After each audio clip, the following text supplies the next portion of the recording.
I'm the dude. So that's what you call me. Are you a virgin? Yeah, not since I was 10. Are you there, God? It's me, Margaret. Come on to the coast. We get together, have a few laughs.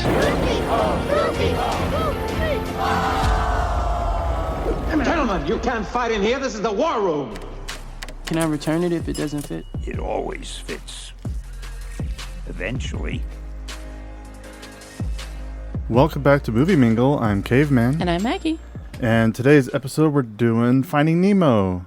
Bloop, bloop, bloop, bloop, bloop, bloop, bloop, bloop. That's my fish impression. That's not bad. Oh, thank you. This is episode 32. Huzzah! Wait, nope. Huzzah! Nope. Hooray! I don't know. I mix those.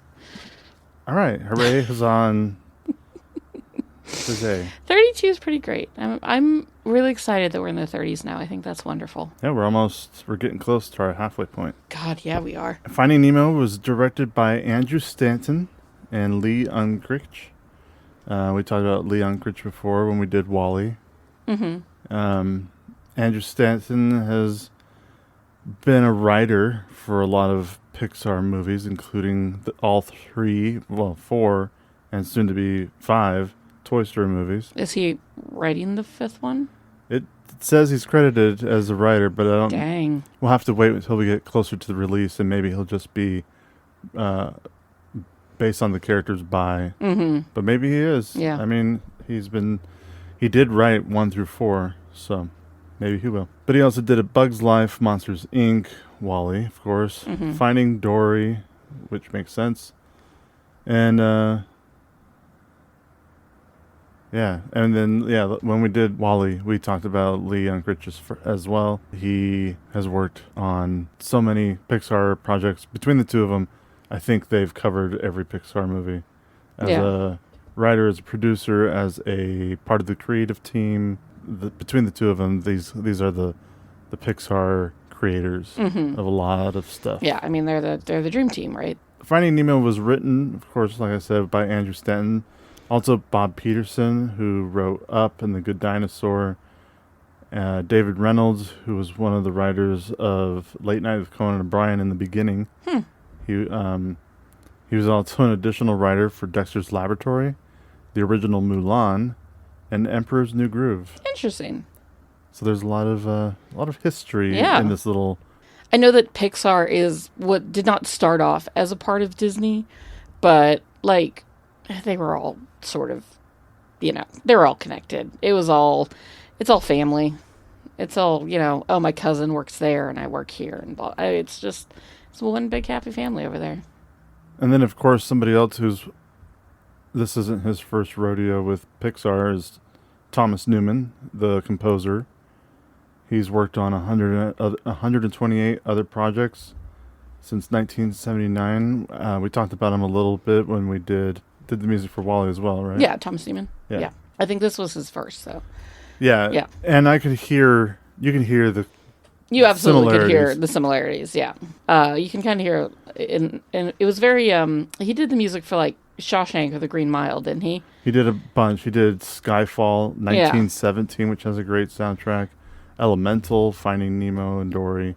Road to Perdition, which has a great soundtrack. Yeah, see, it's got that Thomas Newman sound. That's sort of like The Salton Sea. Yeah. The Green Mile. Yeah, called it. American Beauty. Meet Joe Black. Scent of a Woman. Yeah, no, he's the guy. The guy he's a phenomenal. Very talented composer. Yeah. But you can definitely. You hear it. Like a lot of other composers. Yeah. There's patterns and. Yeah. Similarities that are fun to pick out while you're watching. The cinematography of Finding Nemo was done by Sharon Callahan, Jeremy Lasky, and Jerica Cleland. The three of them have worked on many Pixar films, not necessarily together, but they have all worked on visual effects and cinematography. You'll like this. Jerica Cleland was the cinematographer for Arthur Christmas. Oh, how we love Arthur Christmas. Such a good film. It is a great animated Makes Christmas me ugly movie. cry every single time so I watch good. it. Oh, God, the blubbering, sobbing. Every time I watch that movie, it's just I think Arthur Christmas, unconditional. Christmas Vacation This is for me personally. Yeah, because you know how I feel about the Yeah, I know you don't vacation care movies. about the vacation movies. Not even a little. Arthur Christmas, Christmas Vacation, and Elf are like my 3 I have to. I'll watch others as well, but I have to watch those 3 every year. For me, it's Arthur Christmas, Elf, and at least one version of A Christmas Carol. We haven't watched Christmas Carol in a while. We haven't. Oh, We should maybe we watch will some. sometime. Yeah. Finding Nemo was certified fresh with a 99% from critics. Yeah. And only an 86% from audiences. Okay. Audiences, just to go off of the episode we did last week, Gone Girl, was 87%. So Finding Nemo from audiences got 1% lower than Gone Girl. Interesting. Well, I mean, it's hard to talk to the kids. You know, it's not like the kids are filling that out. It's usually the parents. This is, after all, I know it's a Pixar movie and a Disney movie, but it's still also kind of a kids movie. I think parents get this the most. I mean, we've all been through childhood, so we know what that's like, and we know how much we dream of the day that we can have our own independence. Yeah. But then when we become a parent, we're more on... Terrified of that independence. We're more on Marlon's point of view. It's an interesting movie to watch as a parent. It's a lot of deep emotions, a lot of tears, a lot of moments. You know, this is about fathers and sons, and I'm neither, but I'm close enough to it. So, you know, it still makes my heart feel things. Yeah, I don't think it just has to be fathers and sons. It's definitely just parents and children. Yeah. Not the way that Brave was like specifically about. That was definitely a mother-daughter relationship. A mother-daughter story, yeah. Sure. Although I do kind of feel like this is a father-son relationship, too.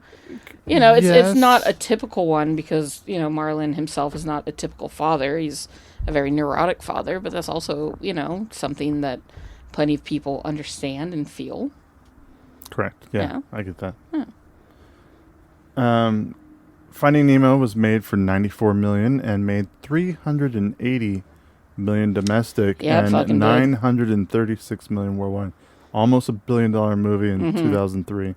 That's insane. It's insane That's how a much lot money in for 2003. Yeah. I mean, $1 billion's a lot. A billion's a lot no matter what, but like it would make more sense these days. They're hitting billion more often now, which with media sales I'm sure would have made it cross over $1 billion. I couldn't get exact numbers, but Finding Nemo was released on VHS and DVD in 2003. It became the best-selling movie to ever be released on DVD to this day. Helps that DVDs are kind of gone away. But still, even 20 years, we still had some DVDs being sold. And for 20 years of holding that record's a long time. The 2-disc DVD release sold more than 8 million copies on the first day I was just looking for that on IMDb because I saw that on the... taking Spider-Man's record for having the highest single-day DVD sales. It also surpassed Monsters, Inc. for having the highest single-day record for an animated movie. And within 2 weeks, it went on to become the best-selling DVD of its time, selling over 15 million copies and beating The Lord of the Rings, The Fellowship of the Ring. Now it has sold over 40 million copies. Jesus. And Finding Nemo still holds the record for best-selling DVD release of all time. That's crazy. And I think it will keep that record now that DVDs have kind of been done away with. Makes me wonder what the most sold Blu-ray is. But I'm not going to send us down that rabbit hole. I know you could, and you will tell me later. We'll be on the couch watching New Girl or something, and you'll be like, by the way. Absolutely. By the way, Maggie, did you know? And I'll go, oh. Cool. Okay. Or, huh? Oh. Finding Nemo was also nominated for 4 Oscars. Best Original Screenplay was one. It lost to Lost in Translation. Ugh. I think the best original score was the one that was like really massively, like just everybody that was really talented was up for an Oscar that year. For score? For score. Yeah. It was, it was just a big year for original score. You had Howard Shore's soundtrack for Return of the King. Which won. It did. And rightfully so. Big Fish by Danny Elfman. Yeah. Gabriel Yard for Cold Mountain. Oh, yeah. If people don't know who he is, he also did music for The English Patient and The Talented Mr. Ripley. Oh, okay. And then finally, House of Sand and Fog by James Horner was also up for nomination that year. That's some powerhouses. That's some big guys. Yeah, like everything went to the Return of the King. House Shores. I mean, that score's perfect. Yeah, no, it's perfect. We recently we just finished it. Yeah. Sound editing was another one it was nominated for, which went to Master and Commander: Far Side of the World. Oh, I love that film. Pirates of the Caribbean was also nominated for that, and Best Animated Feature, which is what it won. Mm-hmm. And it was up against Brother Bear, which I've never seen, but people are crazy for it. Yeah, the but generation I've also that grew never up with seen it. The parents that took their kids to it didn't like it, but kids who grew up with it were big fans. Yeah. And now they're in their 20s, or late 20s, and now they are... oh, God. This movie is 21 years old. Like, I knew that, but then it just kind of hit. Yeah. Oh, kids my that watch God. these movies are now... They can drink. And the Triplets of Belleville, which I have never seen, but I remember wanting to because parts of it looked interesting. Yeah, I don't know. I was unfazed at best. It seemed pretentious. I know that's silly, but I just looked at it and went, that looks pretentious, and I just didn't care. I bet it's great. Yeah. I mean, also in 2003, I was still in high school. I was, or just freshly out of high school. Like, life was different for me. I don't know if I saw this movie in theater.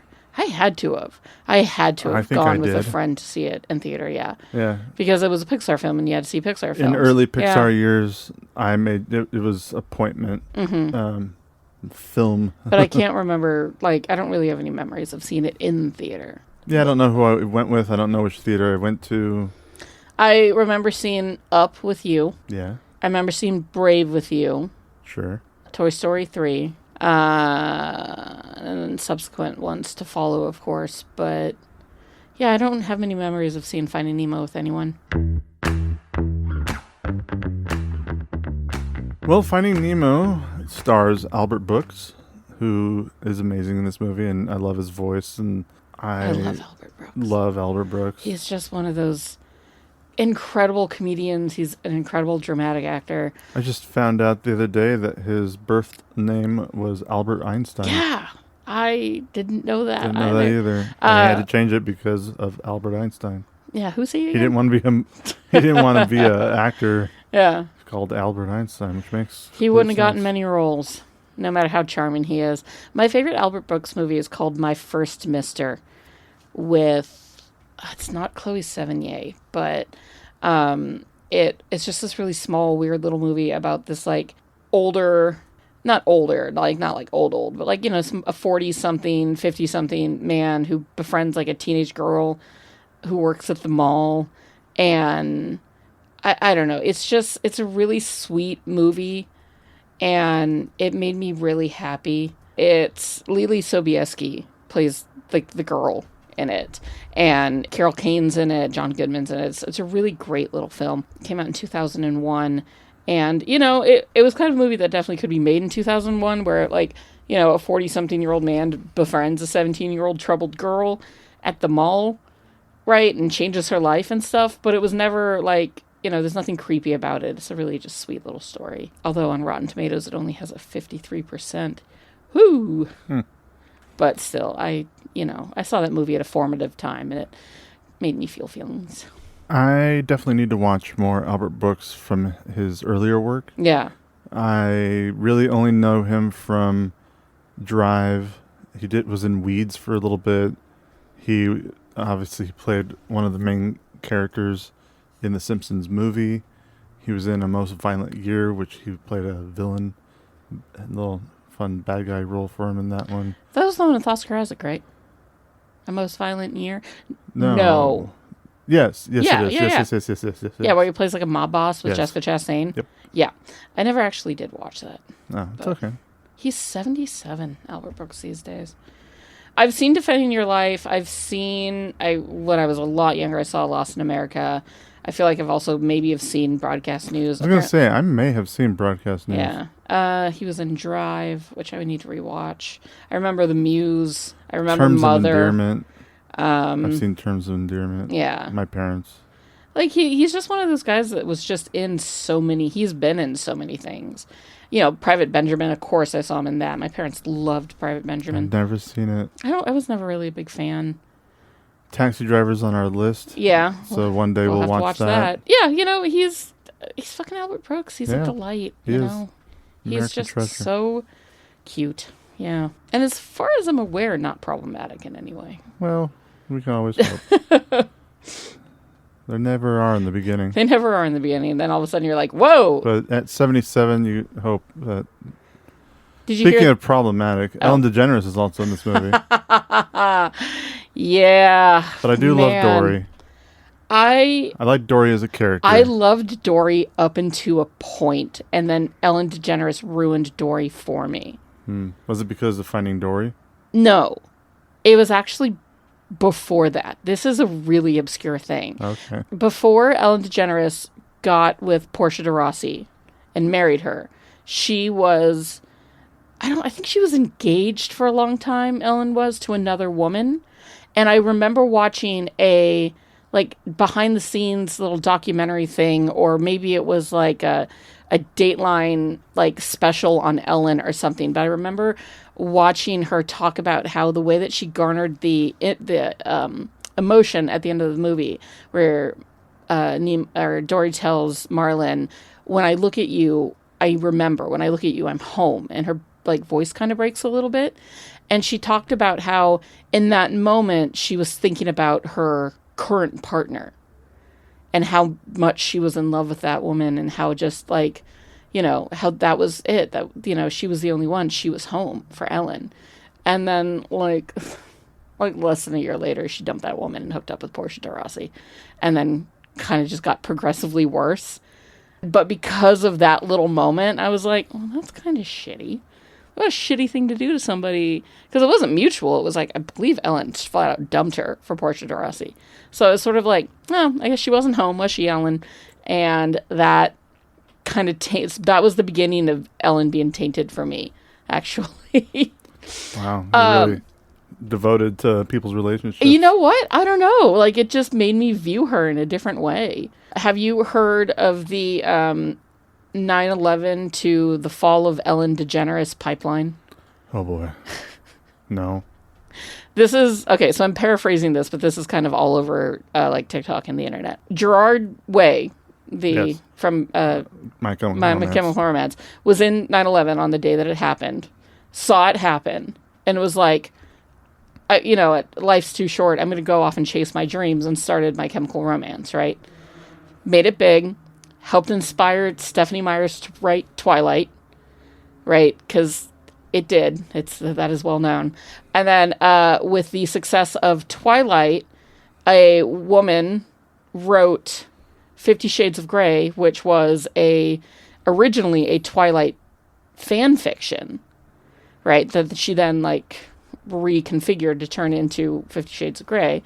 50 Shades of Grey stars Dakota Johnson. Dakota Johnson, So 50 Shades of Grey stars Dakota Johnson. Dakota Johnson gets famous because of that movie. Yeah. Right? She ends up going on Ellen a few years later. Ellen makes a joke and lies on camera talking about how, Dakota Johnson didn't invite Ellen to her birthday party. And Dakota Johnson was like, "No, Ellen, that's not true. I did invite you. And here's the proof." And that was, like, the first time that anybody kind of got back at Ellen, and that began the downfall of Ellen DeGeneres. It's an insane pipeline of history and pop culture. Thanks, Gerard Way, for being inspired by a tragedy. Yeah, that brought about the end of the Ellen DeGeneres era. That's really the interesting. DeGenerescence. Wow. It's bonkers, that connection, but it's real. We also got Alexander Gould, who plays Nemo. What does that kid up to these days? Nothing. The last thing he did was Finding Dory. Yeah.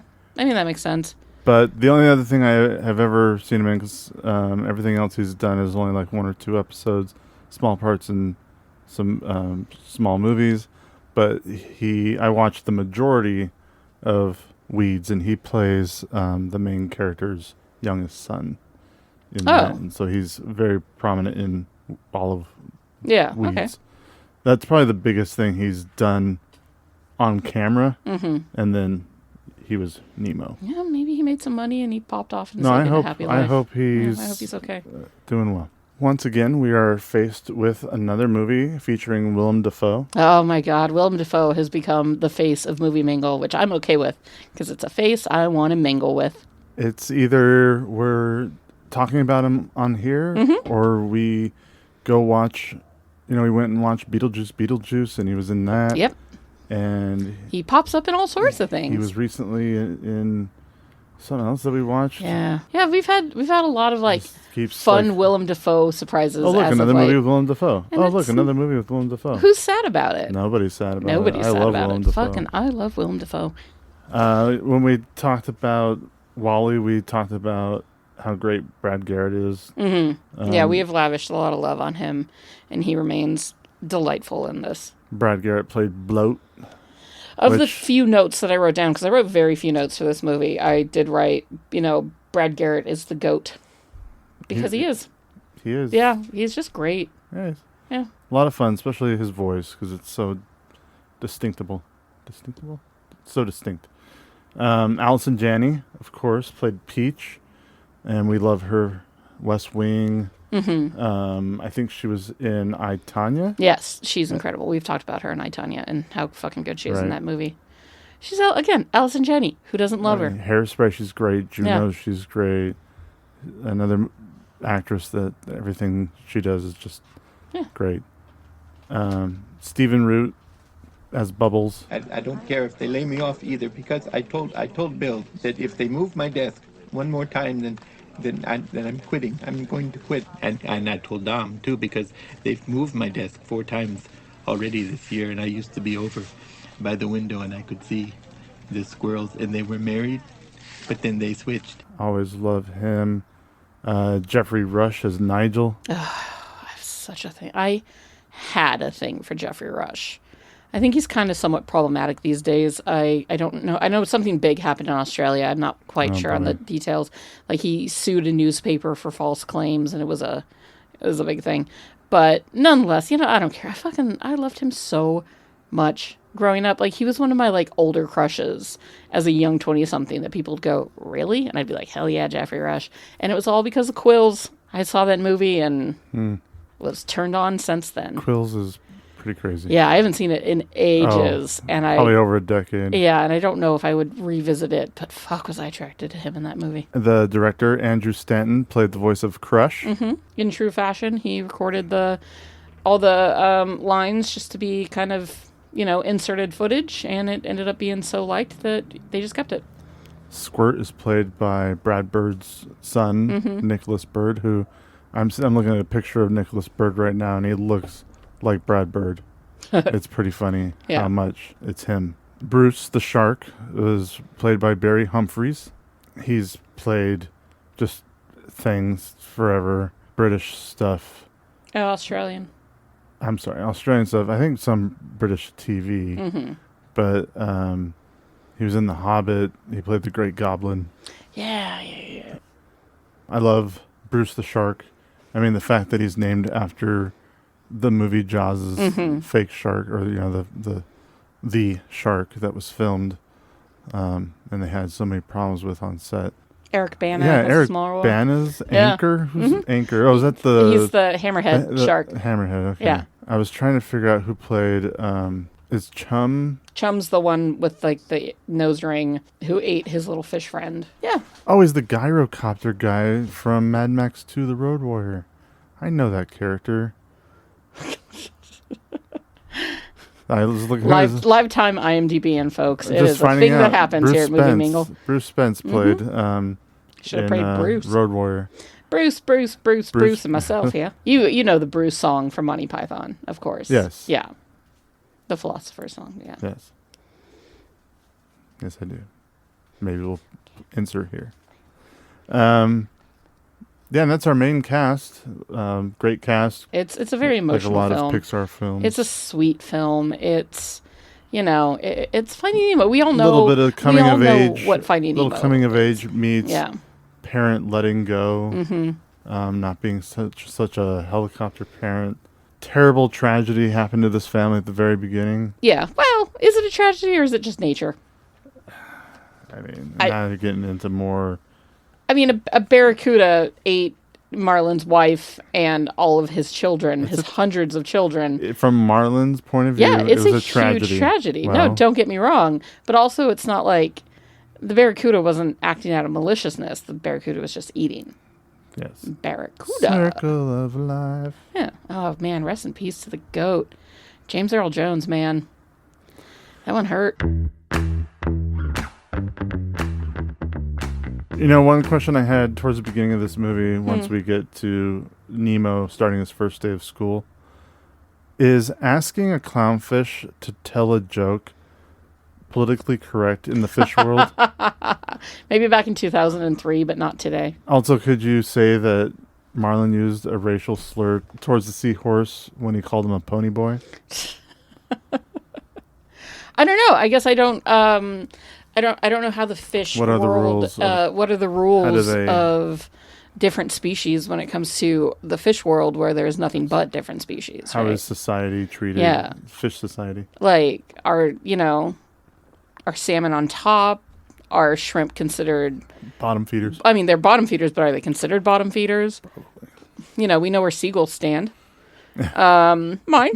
I don't know. It could be that, them asking Marlin to tell him a joke, even though he's a clownfish, but he's not that funny, could, it's definitely derogatory. Let's just put it that way. What it means in the fish universe, I don't know, but I would say yes, there is some derogatory terms to it, but maybe not intentionally. Maybe it is unintentional. That it's just that's how those fish were raised. That's. I don't know. You put me in a spot here. What am I going to say? So Barracuda ate all the fish. Nemo's the last one. He grows up. He goes off to kindergarten. He's got a bad fin. Yeah. He touched the butt. And got taken by a dentist. And of all the places you could have ended up, a dentist. Yeah. The dentist is, he's not the bad guy of the movie. He's kind of the main antagonist, but he's not the bad guy because he genuinely was just being a dumb human thinking that he was saving a fish, right? He thought he was saving Nemo because Nemo was too far out from the reef and Nemo's got his little fin. So the guy was just like, oh, I'm going to save this little creature who's all by himself and take him home, not realizing that he has a family and people that love him, fish that love him. He cleans the tank. Like, he's a good fish father. He's not the best dentist, though. No, he's definitely not the best dentist. I would not want to go to him as a dentist. So unsanitary. Yes, he doesn't wash his hands after the bathroom. Nope. I like when he accidentally pulls the Prime Minister's tooth out of his mouth. Like, he's for being kind of a high-end dentist, he's not great. Also, I think I don't think I will ever be into aquariums. Like owning an aquarium, even a small one. I don't like the idea of animals being stuck in one spot. Yeah, well, you say that as producer Robin, sits staring out the window, desperately waiting for his boy to come home, dreaming of the day he can escape this tiny apartment and be free. Yeah, but at least he's not in a cage in a corner. True. Just sitting there. Yeah, no, that is true. He at least gets to roam around the 12 square feet we allow him to roam around in our home. Oh, it's more than 12 feet. It's 15. It's 15, yeah. Our apartment's bigger than that. It's 15. But no, I agree. I never have been a birds. Big fan of fish. I don't believe in keeping birds as pets. Growing up, we had finches a lot. My parents had lovebirds that lasted forever. My mom would have cockatiels that hated me. Do you remember that bitchy gray one? So fucking loud. So fucking angry. And they just continuous noise. Yeah. worse. Squawking, whistling. It's worse than a dog just continuously barking. Yeah. I don't know. Like I've never. Those are pets that I just don't. I don't fancy. We had a goldfish for a long time. Same. I've had many goldfish in my life, but I really don't want Not another in one. a long time. Yeah, we haven't. Robin is our first pet since we've moved out of California a decade ago, and he's a fairly recent addition to the family. We definitely didn't. We're not pet people per se. Also, like, fish are stinky. Bowl gets stinky. You gotta Supposed to clean it. Well, yeah, but like even when you didn't, like the fish food is stinky. Oh yeah, it's all just kind of gross. And also being in aquariums makes me extremely nauseous. Yes, that glass. The magnification of the glass and the water. Like when we went to the Mirage the day after we got so drunk. Never go hungover to an aquarium. It will destroy you. Like we had to take a moment and just sit down and took an hour and not look at anything. And that was all because somebody insisted that we went, even though we were both so hungover we couldn't stand it. But it was part of the itinerary. Robin, go. It sounded like fun. Well, it sounded like fun at the time, but now every time I see that, like every time I see an aquarium, my immediate reaction is, yeah. I think this is the first time I watched this movie and really saw how the animation had aged. It used to be, I feel like Finding Nemo used to be one of those movies where it's just like the animation just looked so Sir, stop it. amazing and perfect, and everything underwater was very good, and then a lot of stuff above water was not as good. I don't think I clocked any of that. It still looks so magical. It looks, especially, I haven't watched Finding Dory in a while. No, I only saw that once. I'm sure I could watch that and just see how much better, more happens above water in Finding Dory.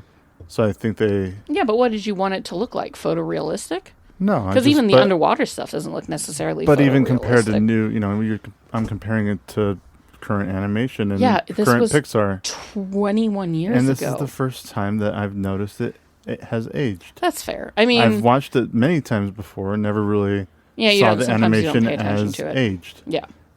Well, technology advances. No, this was at the time a massive technological achievement. Oh yeah. No, when this came out, this was nobody had made underwater stuff. Like that was insane. The reef, the fish. I mean, you compare this movie to Will Smith's fish movie, Fish Tale, Shark Tale. Oh, Shark Tale, yeah. I've never seen it. That's terrible. Not just the story, but even the animation. Yeah, the animation's bad. But DreamWorks has never and could never do what Pixar does.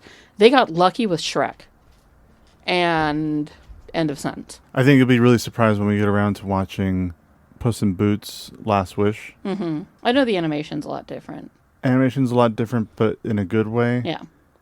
And the story... I'm so excited to watch that, considering how many people I know love it. It's better than what a lot of newer Pixar movies have been. Mm-hmm. Well, I mean, we don't need to go down the whole of newer Pixar hasn't lived up to the hype, but nothing is sustainable, right? Like even Pixar isn't sustainable. It's always got to be more movies, especially anything under Disney. It's got to be more movies, more money for more movies. And it's got to be every but less year. money to make movies, and it's got to be every year. And we love Disney, but they're greedy. Yeah, right? Everything gets watered down. Yeah.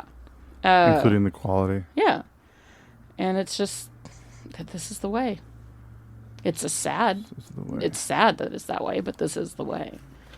If they made Lord of the Rings tomorrow, it wouldn't be nearly the classic that it is today, because it would all be CG and fake.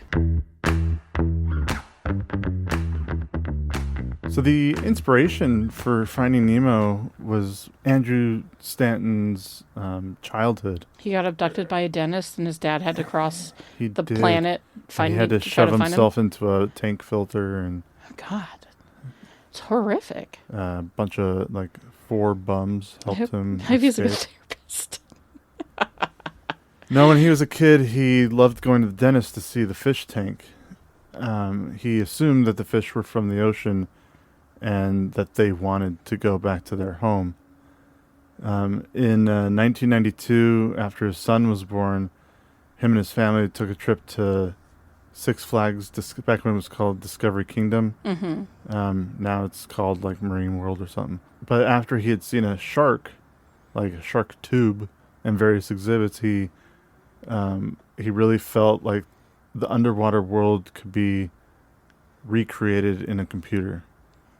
And later, in 1997, so like 5 years later, him and his son were walking in the park, and he realized how overprotective he was being of his son, and he was so concentrated on that he completely lost the opportunity to have a good just father-son experience out that day. So a few things from his own life that he took from that got the ball rolling. He was reading a National Geographic magazine and saw a picture of a clownfish. I guess the clownfish in the picture were peeking out of an anemone.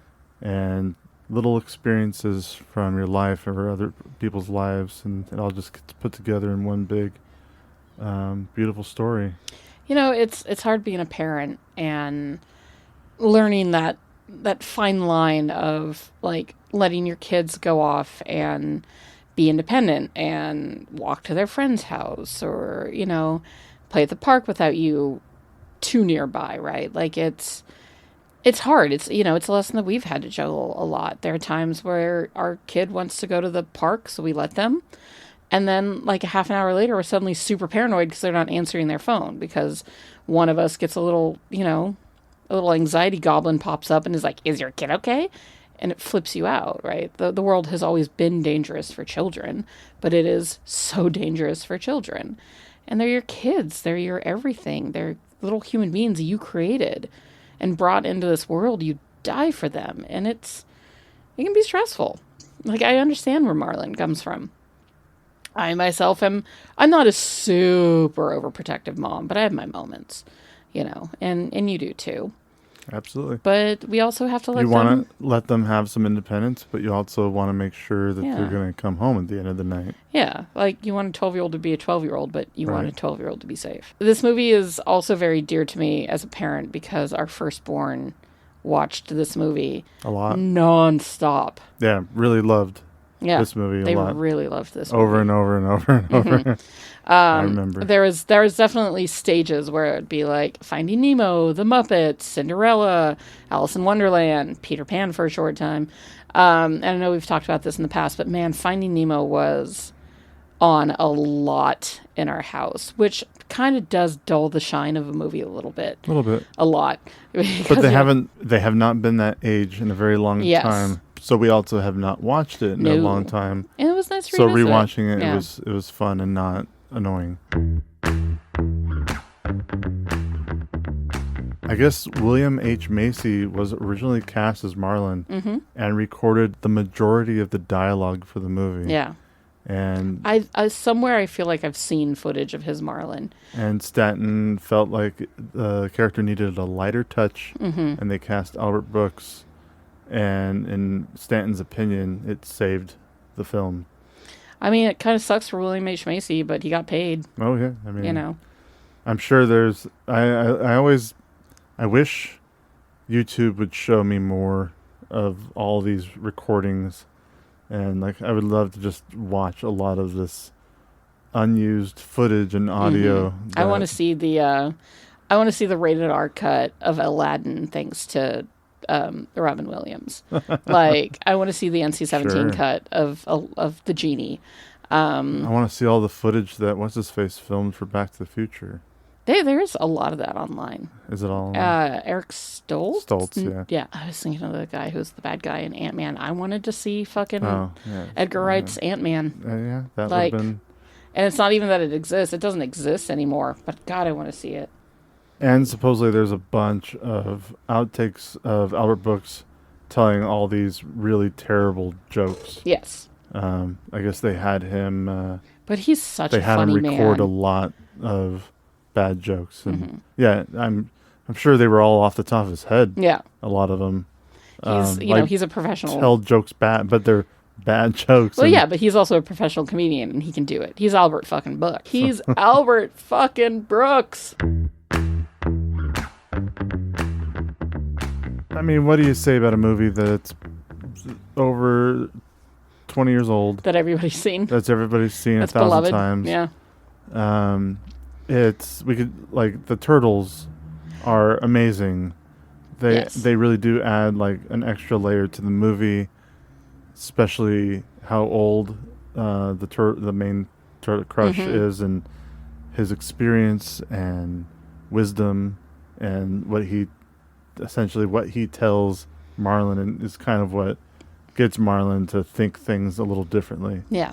You gotta let your kids go eventually, whether that's giving them a little bit of more independence, or when it comes time for them to move out, Oh God. Right. That's Not kicking them out at 25. Oh, we can kick them out at 25. That's fine. Equal opportunity. Yeah. Finding Nemo for me, I kind of, because our kid watched it so much, I'll always associate it with them.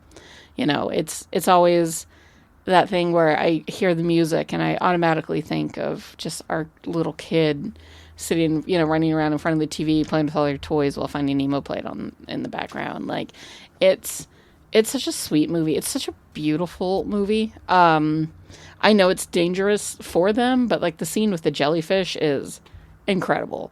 I had forgotten about the School of Fish played by John Ratzenberger. Yeah. Until I saw them, and immediately it's like, oh my God, like that part is so funny in the way that each fish individually is luminescent and like lights up, and especially the marquee sign that yes. they make by just and they make the lights blink by just making their gills or their scales. When they do the pirate light. Ship and one of the fishes like walks the plank. Oh God, it's so clever. Oh, it's a whale of a tail, I'll tell you, lad, a whale of a tail. They're good. Would somebody please give me directions? I love the shark bit, because who doesn't? And who doesn't, shark bait, ooh, ah, ah. You have to. You just have to. But let's talk about Willem Dafoe as a fish. He's still attractive. Of course he is. He's Willem Dafoe. He's never not hot. Even with his scars. Even with his scars and his stinky fish. That makes him hotter fish. I mean, look at Willem Dafoe's face. It's unique. It's worn. It's lived in. I like that they made a fish. If a Willem Dafoe fish is going to look like Willem something, Dafoe. that's pretty good representation of a Willem Dafoe fish. The sun is shining. The tank is clean. The tank is clean.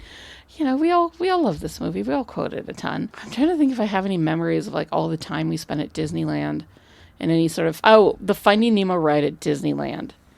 They turned the old submarines into the Finding Nemo ride.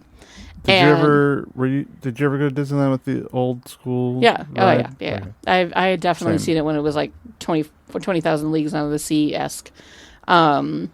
And then I only saw it once when they converted it to the Finding Nemo thing, because going on those submarines freaks me out. I get very claustrophobic on those things because they're so hot. They're so small. You're packed in there like sardines, pun intended. They really are. You know that you're not, if you're not the last person getting in, then it takes forever to get out, right? Like you have to wait for so long for people to load in and out of those things. You definitely don't want to be the first one in the submarine. No, you're in there especially if you have an issue with being in a tight space. You're in there for an extra 10 minutes on either side of the ride, just waiting for people to get off. And the line was always insane. So long. Insanely long. So long for what it actually is. Yeah. Like, it's not... Hey, you never go underwater. You just go in a big circle. Yeah. And half the time, you're not even in water. It's all just, Disney magic. Because the second you go under the waterfall, or go through the waterfall, you're going into a dry, dark ride, basically. But you're still stuck on that hot, sticky, stinky, claustrophobic submarine. And, it's just terrible. Oh, it's terrible. But when they did redo the ride, and they put the seagulls out in the middle of, the bay, basically, and they would occasionally go, mine, mine, mine, mine. I've got an affinity for seagulls. I've hated them for so long, but now they're starting to become beloved to me. They are Avian cunt buckets. Yes, they are rats with wings. They are. Like or raccoons with wings is an even better way of putting it. Because they're very smart. They're smart. And they are disgusting. They can lift a lot of weight. Mm-hmm. The trash cans that we have outside my work, there's just trash cans all along the sidewalk. And there are sometimes we get to work and there's just garbage everywhere. Mm-hmm. It looks like somebody went through. We used to think that it was people going through our trash at night and just leaving a mess on the ground and just trying to get food. We thought it was people because it was every trash can and it was just so much trash on the sidewalks in the morning. And we eventually found out that it was seagulls doing it. It's between the seagulls and the crows.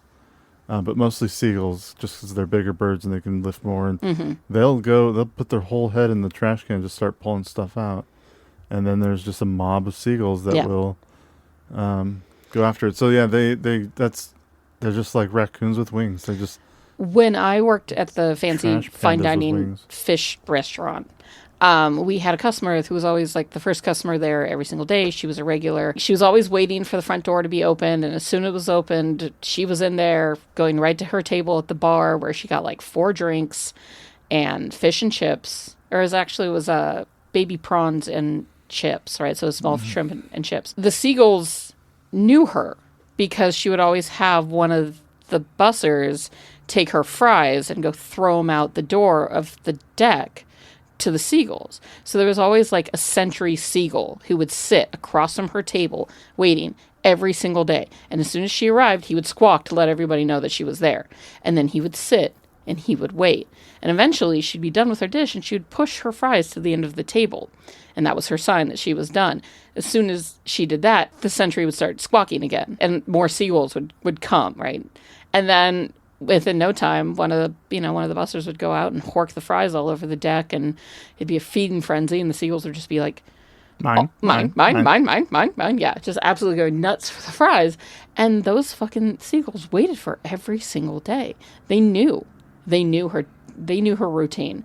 And eventually it got to the point where management had to stop that practice because of how much shit was on the deck. And then, once the spring and summer came and the deck was open for business, like we couldn't have the seagulls shitting everywhere, but they did anyways. I mean, I can't tell you how many, I got shit on while working on the deck out there. We had tables that would get shit on. We'd have to replace meals and drinks from time to time. But I still just kind of love them. I don't know. They're such idiots, but having been around them as much as we have for the last decade, I don't know. Like, I wouldn't want one as a pet at all, but I just kind of like them. I like the sound that they make. Like the, nope, that's a peacock. The, nope, that's also not great. That's not a good seagull. I'm not good at seagull impressions. I think we're going to cut out seagull impressions.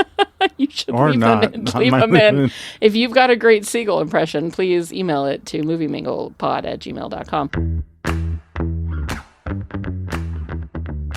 I love when Dory is trying to get information about where Marlin went, and the crab is quite literally being a crab to her. It's like, I saw a clownfish, but I'm not going to tell you where it is. And she pushes him up out of the water, and the seagulls realize what's going. Mine.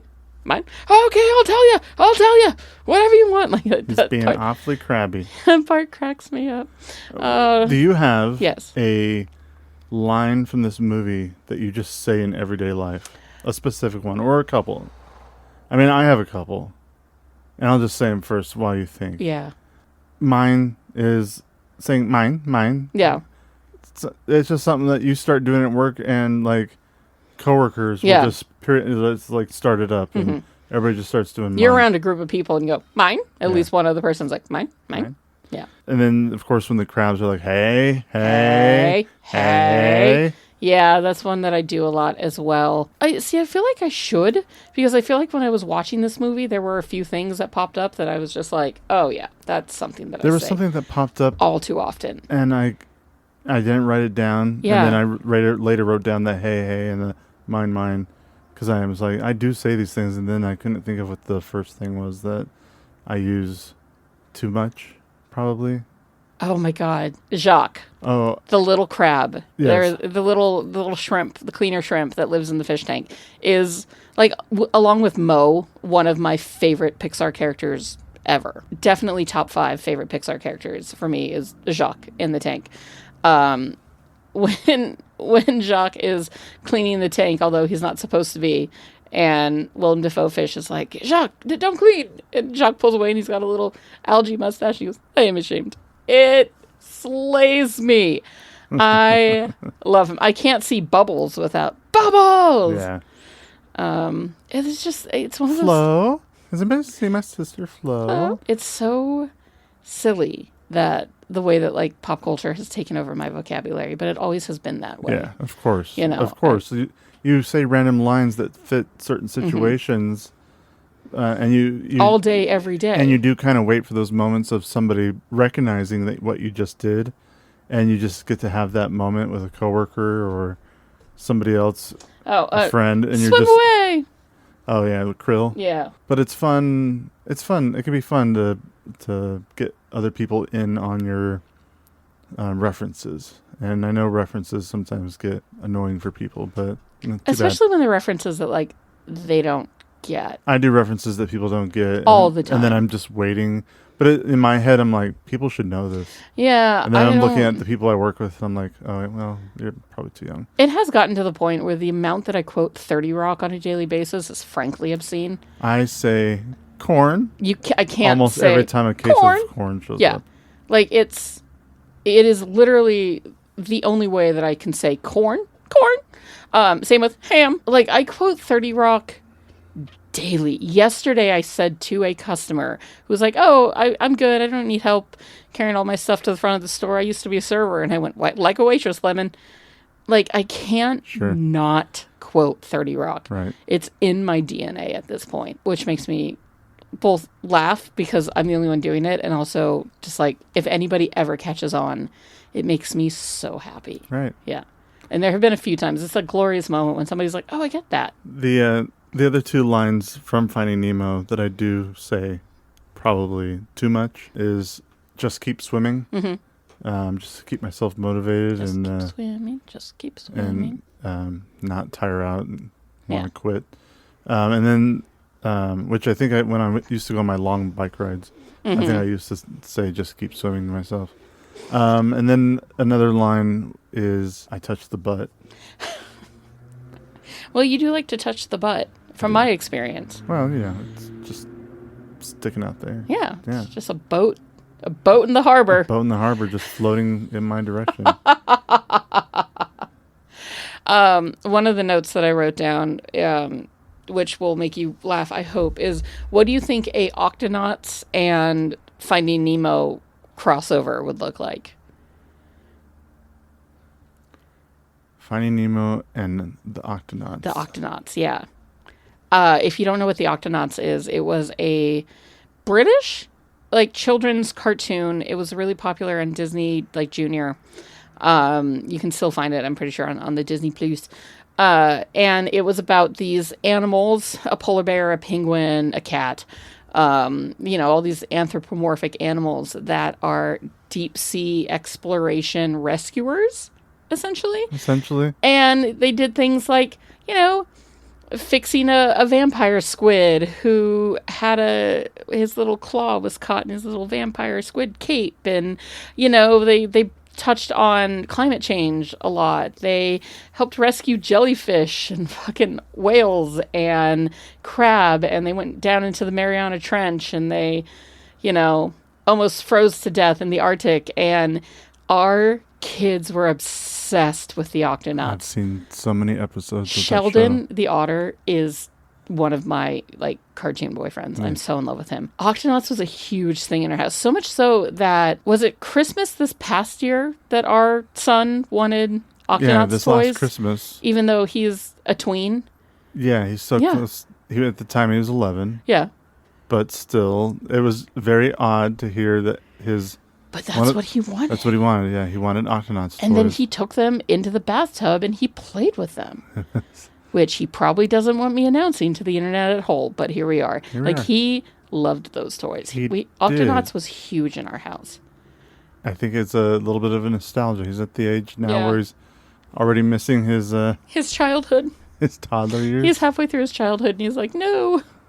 Not yet. I'm not Memories, ready. yet. I mean, we've all been there. But my parents would have laughed me out of the fucking house if I had asked for, like... You want what? What? Yeah. Those are for babies. I would like to, though, think of, like, Quasi and Sheldon helping, helping Marlin find Nemo.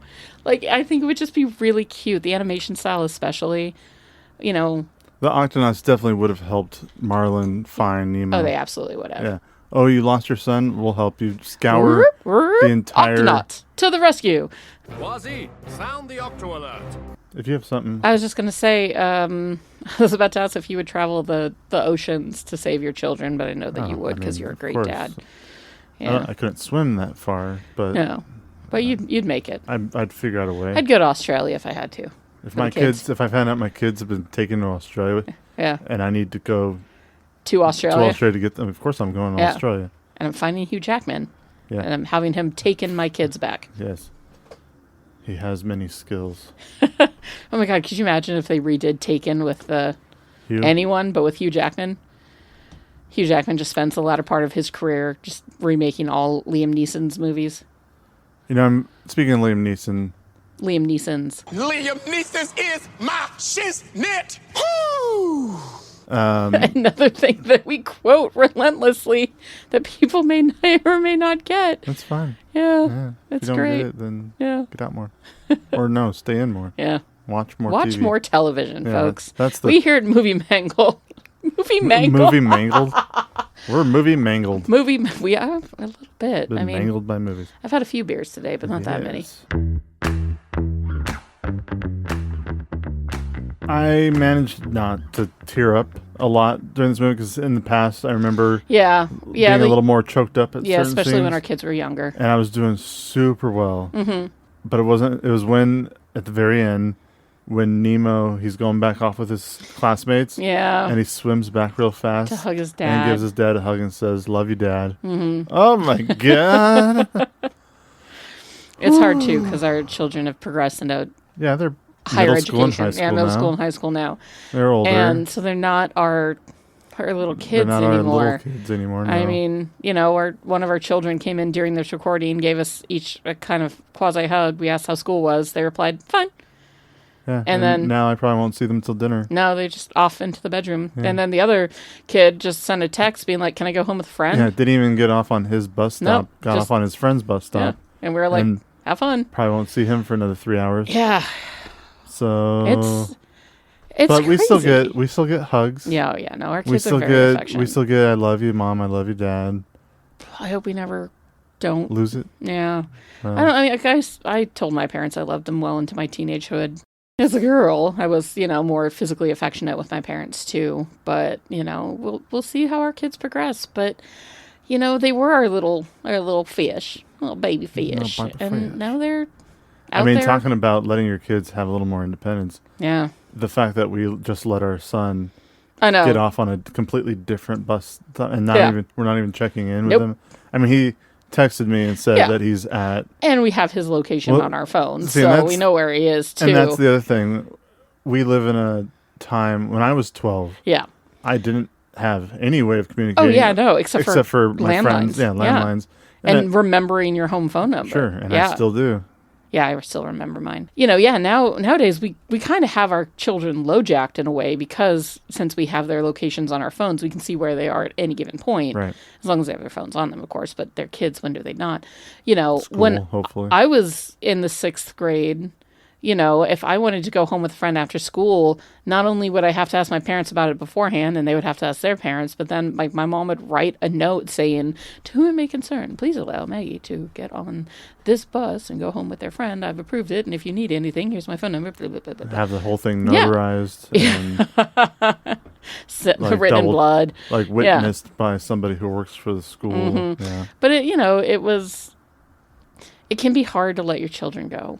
And let them grow, let them get hurt, let them learn, let them experience life. The good and the bad. Yeah. And, it's beautiful that movies like this can exist to show that it's such a human thing, right? It's a shared human experience. We all go through it. We grow up, we have kids, we watch them grow up, and then they have kids, maybe.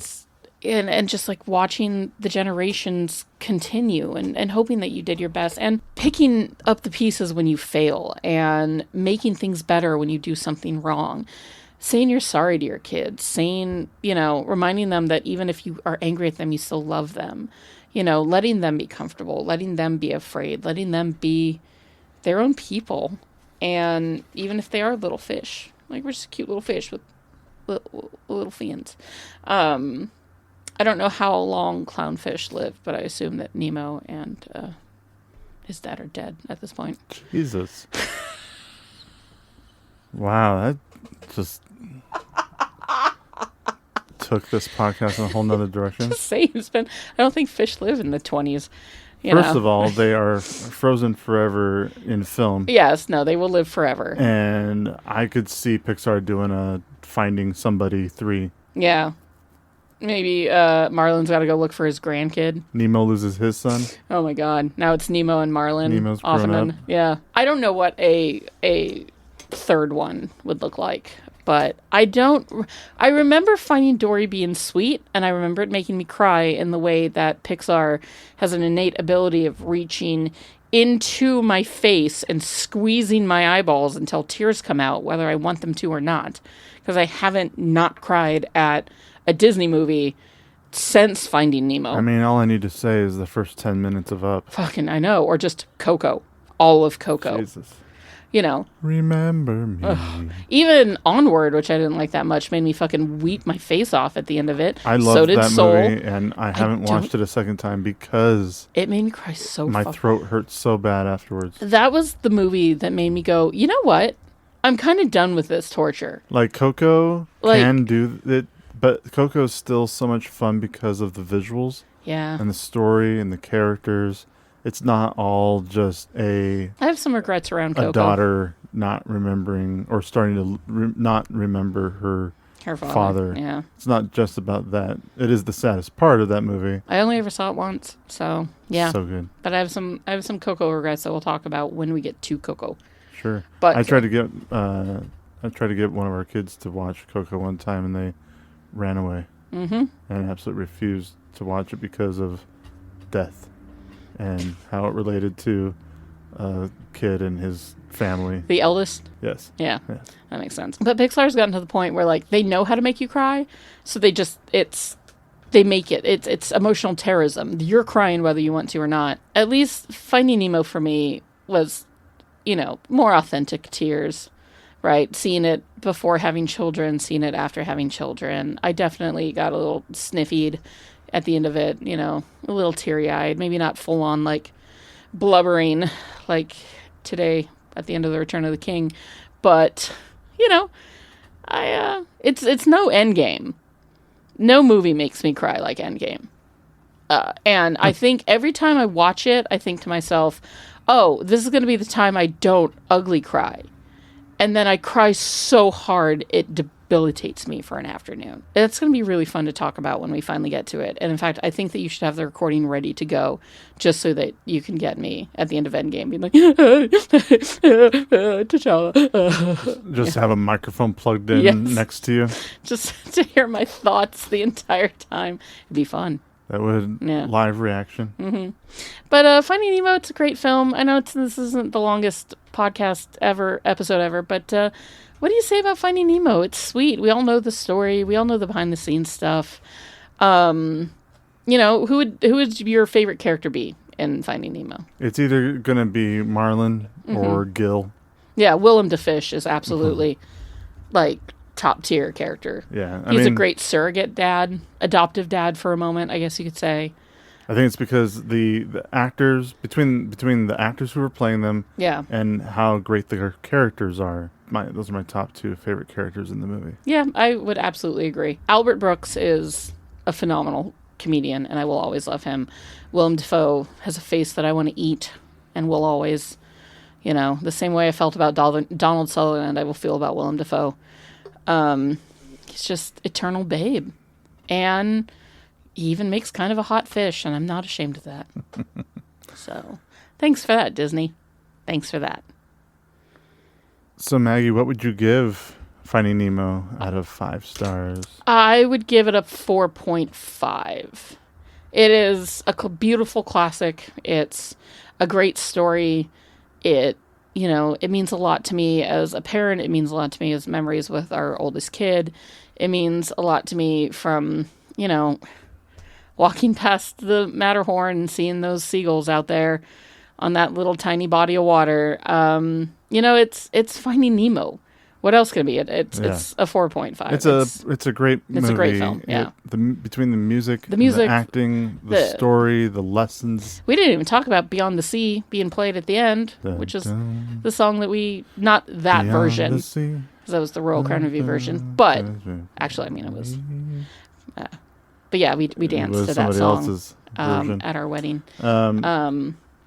Yeah, wasn't it Bobby Darin Jr. who sang the credits on this one? It's I just had his name in my head. It's Robbie. Didn't Bobby Darin Jr. Nope. do a cover though? Yeah, Bobby Darin did a version of Beyond the Sea, and then Kevin Spacey did a version of it when he did the Bobby Darin biopic. Such a good version. And then the Royal Crown Review sang a version of it, and that's the version that we danced to at our wedding for our first song. And by our wedding, I mean the little tiny party we had in our apartment we had afterwards. A reception in our apartment. We got to dance. It was a small one. And then Robbie Williams, British singer Robbie Williams, does the version Beyond the Sea for this particular movie. Oh. Yes. And it took me a while to get there, but I got there. But yes, Finding Nemo, 4.5 for me. What about you, Caveman? I also would choose 4.5. Okay. It's Finding Nemo. It's Finding Nemo. It's not a 5-star film for me, the way that like Ratatouille and WALL-E are, but it's not a 1. And it's no Whiplash. It's not quite up there for me compared to The Incredibles, but it's like right behind it. It's a classic. It's one of the many classics that Pixar made. I love the story. Like I said, the visuals make this movie what it is. Oh my god! And we also didn't talk about probably my favorite sequence in the film. I know we're going off a little bit, but the telephone of Marlin telling the story to the turtles about what he's doing and how it spreads across the ocean until it eventually reaches Nemo. Like, it's great, especially with the lobsters when it's wicked dark down there. Hey, Bob. Marlin doesn't want to tell the story, and then he starts telling it, and then it just gets retold and retold and retold, and it makes its way all the way to Nemo. And as soon as Nemo hears it, that's what inspires him to try again with the filter and put the rock in it. Because he knows that his father loves him. And is looking for him. And it gives him hope. Is on his way. And so it's like, well, if my dad can fight sharks and do all this amazing across the ocean to reach me, then I can swim up in a filter and put a rock in it. And it's Finding Nemo. It's great. So, Maggie. Yes, Caveman. I have 2 questions for you. Hit it. Somehow Palpatine returned.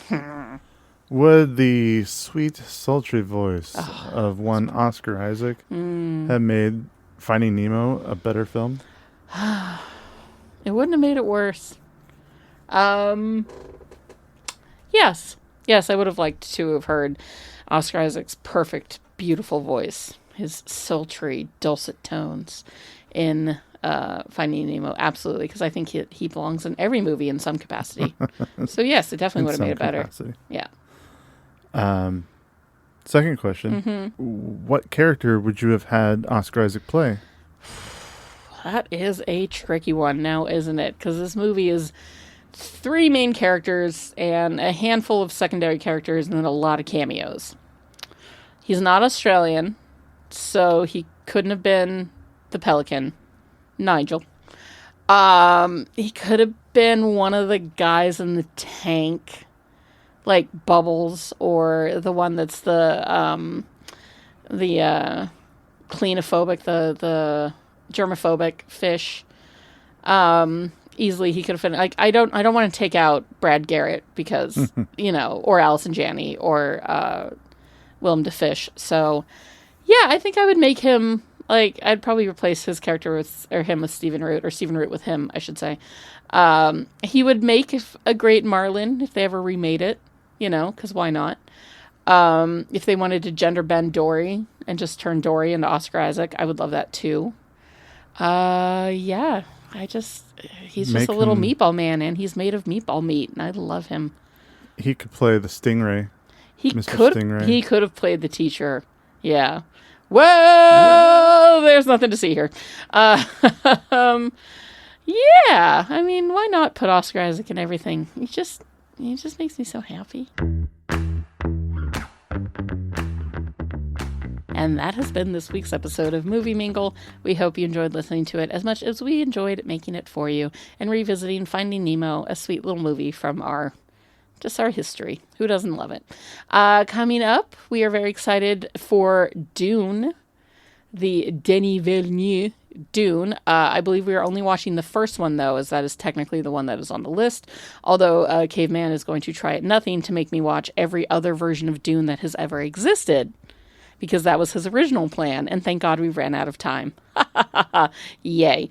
If you haven't heard it yet or haven't had a chance to check it out, please go back and listen to our most recent bonus episode on The Lord of the Rings, where we cover the trilogy. I'm very excited about that particular podcast, so we hope that you love it too. As always, you can find us on Instagram, Threads, and Letterboxd at MovieMinglePod. You can find us on YouTube. You can find us on YouTube at MovieMinglePodcast, and email us at movieminglepod@gmail.com with all of your thoughts and recommendations for great tartar sauce to go with fried fish, because that actually sounds good for dinner tonight, personally. In the meantime, thank you as always for listening. Please rate us 5 stars, whatever you feel we deserve best across all the boards, and we love all of you little fans so much. Thank you for letting us be a part of your day. Now, you know what? Go swim and go mingle. Bye. Mine. Are you an effective team? We are an effective team. Let them fight. How did you just do that? I'm a really good lawyer. Here on Caladan, we've ruled by air power and sea power. On Arrakis, we need to cultivate desert power. Welcome, Mr. Beach. What's that bar? I'm a little confused. Well, we wouldn't want that, would we? I don't want to brag, but I will.